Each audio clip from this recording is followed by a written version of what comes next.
Chris Stevens.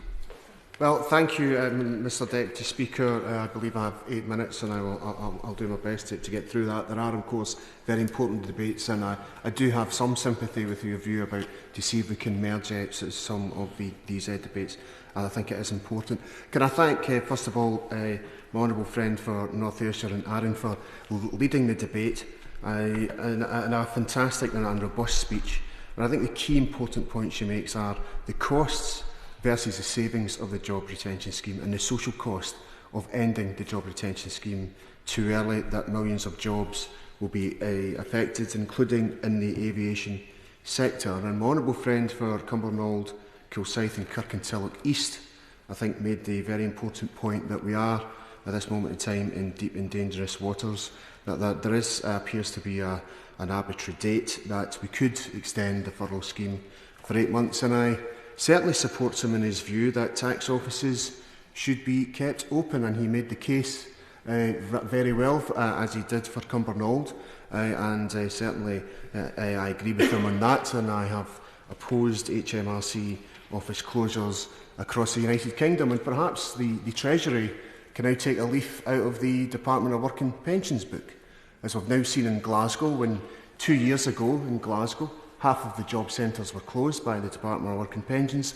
are now having to reopen those job centres as a result of what they believe will be the demand that will be placed in Glasgow, and they're having to now look at opening job centres elsewhere in areas where they closed them 2 years ago. Now, my honourable friend for North Ayrshire and Arran referred to the bewildering votes in Holyrood last night, but I have to say it wasn't as bewildering as some of the statements we heard from a number of Conservative colleagues that the job retention scheme was somehow a key feature of Conservative economic theory. I have to say that wasn't the case in March, when all the opposition parties were the ones who were raising international examples about what other countries had put in place to support workers, which had not yet been put in place by the UK. And it was pressure, I would suggest, from all the opposition parties and opposition members of this House, asking the government to start putting in place a scheme that would protect workers, which was the reason for the job retention scheme, and looking at other international examples. Now, the Honourable Member for Edinburgh West and the Honourable Member for Ellesmere, Port and Neston, I think, got to a very important point here, which is we're still in a case where we could have local lockdowns.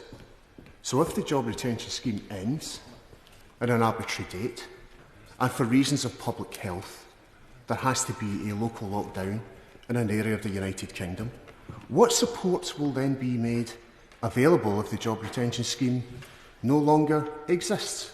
It seems that we're really suggesting that people should make a choice of whether they should, or businesses should make a choice as to whether to follow the public health guidance that's out there, or do they, because they're not getting support, are they going to challenge that and ignore that public health advice? I would suggest that that's a very dangerous path to go down, and a real reason why we should consider extending the job retention scheme, because no one should have to go through that choice. All the optimistic forecasts in March that this would be a 3 or 4 month event and then things would suddenly get back to normal is not the case, Mr Deputy Speaker, and certainly I think that those optimistic forecasts of what happens going forward are not going to take place. And I very much echo the remarks from the Leader of Plaid Cymru, who said quite rightly that people are going to have to make choices, and some of those choices are unacceptable if the job retention scheme is not put forward. And I very much echo the remarks from the Honourable Member for North East Fife, and the pressure on constituency office teams of every member of this House since March has been considerable. Whether you've been a member of the House for decades or whether you come in the door in December, I think we can all agree that this is the busiest that any constituency office team has been. And part of the reason for that is because of having to address inquiries from constituents about the nuts and bolts of the job retention scheme. For example, people who were new starts in March Some of them had to were missing out, and we had to pressure the government to make those sorts of changes. Now, as has been said, Mr Deputy Speaker, extending the furlough scheme by 8 months would save 61,000 jobs.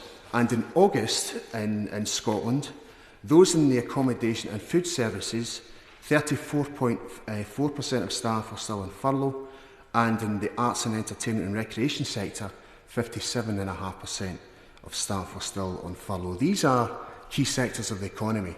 They are viable jobs, in my view, going forward, Mr Deputy Speaker. Indeed, I would in fact say that if you look at the arts, entertainment and recreation sector, for example, a key part of the economy that takes on young workers and young people who are not interested in working in a conventional workplace, say an office or a factory, but looking at those sorts of sectors, I think are key to going forward, and a key part in the rebuild and a key part in putting young people into work. We can no longer have vague promises of creative solutions. The estimates of unemployment have been stated by a number of members of greater than the Great Depression of the 1930s.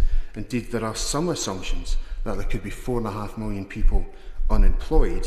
That would be even higher than the unemployment in the 1930s. And we are seeing an explosion of redundancies. Whilst we're hearing from the government, they'll do whatever it takes. The point has been made very well. It's not to stop Centrica, British Airways and other employers who wish to fire and rehire. And I hope the government will look very sympathetically at the private member's bill put forward by my honourable friend for Paisley and at Renfrewshire North, because that practice really needs to end.